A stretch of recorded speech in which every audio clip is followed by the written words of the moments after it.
बच्चों, एक दफ़ा का जिक्र है कि एक जंगल में खूबसूरत सा घर बना के एक चिड़िया और उसका बेटा रहते थे।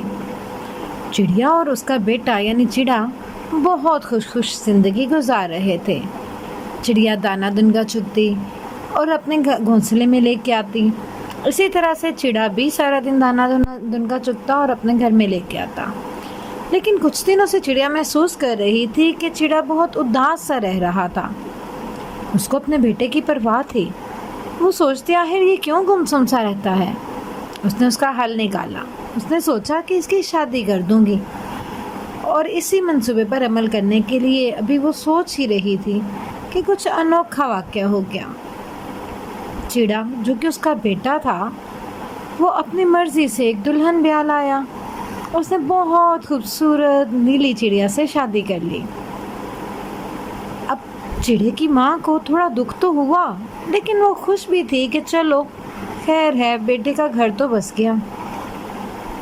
अब चिड़िया ने उसका बहुत अच्छे तरीके से इस्तकबाल किया और अब वो 2 की बजाय 3 की फैमिली हो गई थी। अब चिड़िया सास और उसकी बहू रहते और उसके साथ साथ बहुत खुश चिड़ा भी वहीं पे रहता था। इस तरह से एक दिन सास चिड़िया जब आ रही थी तो उसने देखा कि चिड़ा यानी उसका बेटा और उसकी बहू बस बातों में लगे रहते और कोई काम ना करते। उसको देख के गुस्सा आता और फिर कुछ दिन बाद ऐसा हुआ कि उसने थोड़ा थोड़ा उसको टोकना शुरू कर दिया।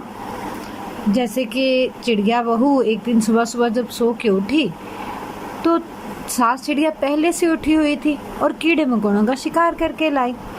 तो उसने कहा, देखो चिड़िया बहू, जो सुबह जल्दी जागता है उसको कीड़े मकोड़े मिलते हैं।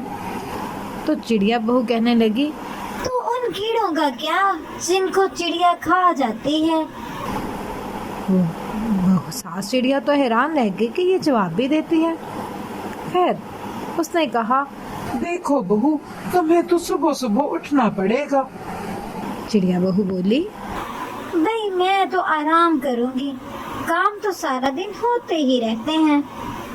अब चिड़ा ये सब कुछ देख रहा था, लेकिन उसने उनके किसी काम में मुदाखलत ना की। फिर ऐसा हुआ कि सास चिड़िया कहने लगी, देखो बहू, ऐसा करते हैं, सब्जियां चुगने चलते हैं। सब्जियां सेहत के लिए बहुत अच्छी होती हैं। लेकिन बहू चिड़िया बोली, ना सासू जी, मुझे तो फल बहुत पसंद है, मैं तो फल चुनूंगी। आपको पता है फल सेहत के लिए ज्यादा अच्छे होते हैं। अब सास चिड़िया तो चुप कर गई कि ये क्या था, हर बात में वो उसको जवाब दे देती।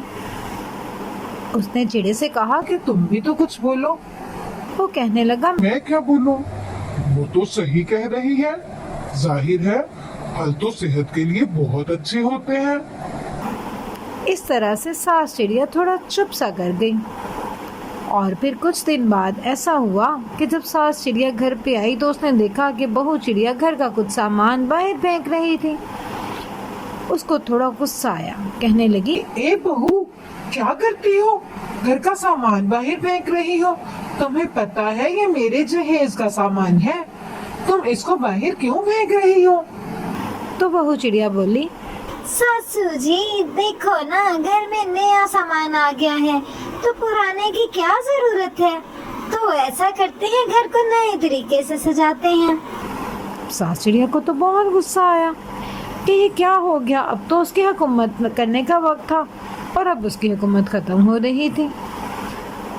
खैर उनकी काफी तू मैं हो गई और वो एक दूसरे से मुंह फुलाए फुलाए रहने लगी।